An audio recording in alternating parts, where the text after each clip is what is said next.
சும்மா டேஸ்ட்டாக பஞ்சாபி ஸ்டைலில் இது போல் புஸ்ஸு புஸ்ஸுன்னு ஊப்பின சாஃப்டான புல்கா கூட கார சாரமாக இருக்கிற இந்த சவ் தால் கொச்சோட சேர்த்து இது மாதிரி செஞ்சு வீட்டில் இருக்கிறவங்களுக்கு கொடுத்தீங்கன்னா மார்னிங் பிரேக்ஃபாஸ்ட்டு மத்தியானம் லஞ்சு நைட்டு டின்னரு 3 வேளைக்கும் இதையே கேட்டு அடம் பிடிப்பாங்க.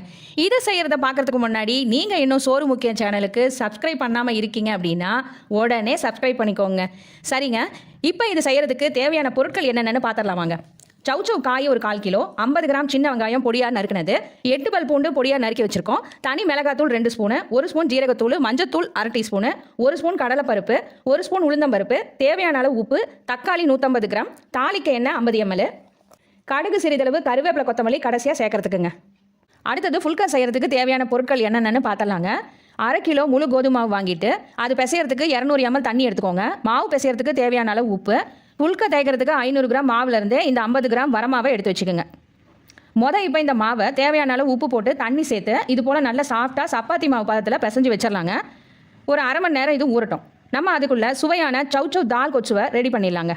அதுக்கு வானலியில் மீடியம் ஃப்ளேமில் வச்சு சூடு பண்ணிவிட்டு அதில் நம்ம எடுத்து வச்சுருந்த கடலைப்பருப்பு உளுந்தம்பருப்பை சேர்த்து இது போல் செவக்க வறுத்துட்டு ஆறின பிறகு மிக்சியில் போட்டு நல்லா நைஸாக பொடி பண்ணி வச்சுக்கோங்க.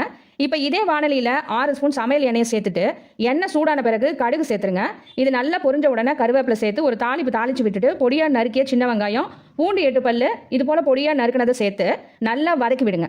சின்ன வெங்காயம் நல்லா இது போல் கண்ணாடி பதத்துக்கு வந்த பிறகு நம்ம எடுத்து வச்ச தக்காளியை நைஸாக அரைச்சி இந்த வெங்காயத்தோட சேர்த்துடலாங்க. சேர்த்துட்டு அது கூட தனி மிளகாய்த்தூள், ஜீரகத்தூள், அடுத்தது மஞ்சத்தூள் சேர்த்து இது போல் 5 நிமிஷம் பச்சை வாசனை போகிற அளவுக்கு வதக்கின பிறகு நம்ம எடுத்து வச்சிருந்த சவ்வை தோலை சீவிட்டு உள்ளே இருக்கிற விதையை நீக்கிட்டு இது மாதிரி பொடி பொடியாக அரிஞ்சு இது கூட சேர்த்துடலாங்க. இப்போ இதை நல்லா கலந்து விட்டுட்டு தேவையான அளவு உப்பு, காய் வேகிறதுக்கு ஒரு 150 ml தண்ணி சேர்த்து கலந்து விட்டுட்டு மூடி வச்சுருங்க. இது ஒரு 15 நிமிஷம் வேகணும். 5 நிமிஷத்துக்கு ஒரு தடவை திறந்து கலந்து விட்டுக்குங்க. இப்போ 15 நிமிஷம் கழித்து திறந்து பார்த்தோம்னா காய் நல்லா வெந்து எண்ணெய் இந்த மாதிரி பிரிஞ்சு வந்திருக்குங்க. இப்போ இது கூட நம்ம கடலைப்பருப்பு உளுந்தம்பருப்பு வறுத்து பொடி பண்ணி வச்சுருந்தோம் இல்லைங்களா, அதை இது கூட சேர்த்து நல்லா கலந்து விட்ட பிறகு கொத்தமல்லி இலையை தூவிட்டிங்கன்னா இப்போ இது ரெடி ஆயிடுச்சுங்க. இப்போ நம்ம அடுத்ததாக இது கூட சேர்த்து சாப்பிட்றதுக்கு ரொம்பவே எம்மியான ஃபுல்கா எப்படி செய்கிறதுன்னு பார்க்கலாங்க.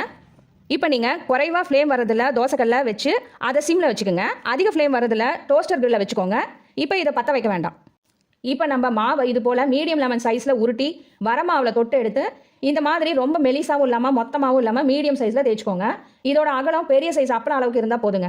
சிம்மில் வச்ச தோசைக்கல்லில் தேய்ச்சி வச்ச ஃபுல்காவை ஒவ்வொரு சைடையும் 20 செகண்ட் வேக விட்ட பிறகு அதை உடனே ஹை ஃப்ளேமில் இருக்கிற கிரில் டோஸ்டர் ஸ்டவ்வை பற்ற வச்சுட்டு அது மேலே இது போல் வச்சிங்கன்னா ஒரு பக்கம் இது போல் நல்லா உப்பின பிறகு உடனே வேகமாக திருப்பி போட்டுடுங்க. இப்போ இந்த பக்கமும் இது போல் 5 செகண்டில் இது போல் உப்பிடும். அவ்வளோதாங்க, நல்லா பொசுன்னு சாஃப்டான ஃபுல்கா ரெடிங்க. இப்போ நான் சொன்ன இந்த டிஷ்ஷு உங்களுக்கு பிடிச்சிருந்ததுன்னா இந்த வீடியோக்கு ஒரு லைக் பண்ணுங்கள். இது போல் நீங்களும் ட்ரை பண்ணி பார்த்துட்டு எப்படி இருந்துச்சுன்னு கமெண்டில் சொல்லுங்கள்.